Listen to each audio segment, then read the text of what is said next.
Radar can detect a plane, but did you know it can detect a heartbeat?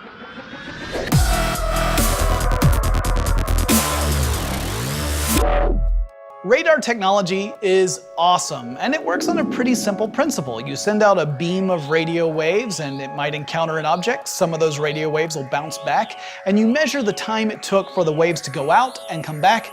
That tells you how far away the object is and whether or not it's coming towards you or moving away from you. But we've been using radar in really innovative ways recently, like dynamic cruise control. Toyota has this system that's pretty awesome. You know how cruise control works. You set your speed and your car maintains that speed until you hit the accelerator or the brake. Dynamic cruise control incorporates radar, keeping an eye on vehicles in front of you and maintaining a safe vehicle distance, autonomously applying the brakes if you get too close.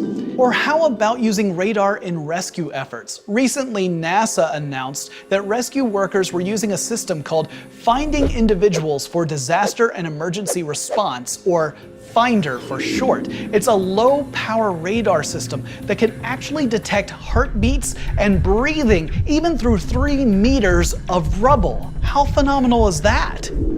Now, there are some challenges that come along with radar technology. One of them is separating the signal from the noise. You see, the traditional way of using radar means you start with an analog signal and you convert that into a digital signal. Now, that allows you to broadcast up to 2 gigahertz of radio frequency, but higher frequencies have higher resolution, so you decide to use an up converter to boost the signal. It goes out and it comes back. Now you gotta use a down converter so you can read the signal, and the problem is every single step in this process can introduce noise to that signal, meaning you aren't sure if what you're looking at is what you sent out in the first place. So some researchers in Italy came up with a potential solution to this problem using photonics. That is an optical system, or lasers in other words.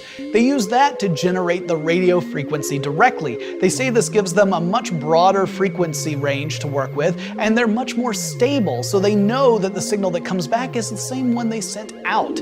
They published a paper on this in 2014, and they're currently working to turn their prototype device into a more practical tool, so we'll keep our eyes on this one. Now let's step even further into the future by bringing up one of our favorite topics, quantum physics. Now, I know some of you are uncertain about quantum. It's a quantum-sized joke right there. But what I'm talking about addresses another issue with that signal-to-noise problem. Sometimes the waves that come back are so weak that it's hard to tell if they are actually the ones we sent out in the first place. So some researchers at the University of York have come up with a solution using quantum entanglement of an optical beam and a microwave beam. Wait, what?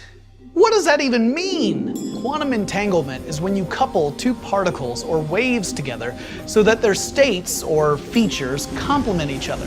Now, this exists no matter how far apart those particles or waves might be. So by coupling the optical beam with a microwave beam, we now have a reference point. You keep the optical beam within your system, and you send the microwave beam out like normal radar. When it comes back, even if it's weak, you compare those signals against the optical beam as a reference, and that tells you if it's in fact the information you're looking for.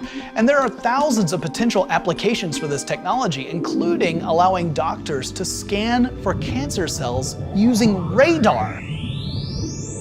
Now that's just the tip of the iceberg when it comes to radar technology. I haven't even touched on how improvements to radar can help us detect and predict weather patterns, or how we could use pulse radar to tell the difference between a really large object or a cluster of small ones. But what is your favorite use of radar? Let me know in the comments below. Make sure you subscribe to our channel and join the Forward Thinking Think Tank. And then let me put a few more videos on your radar right over here.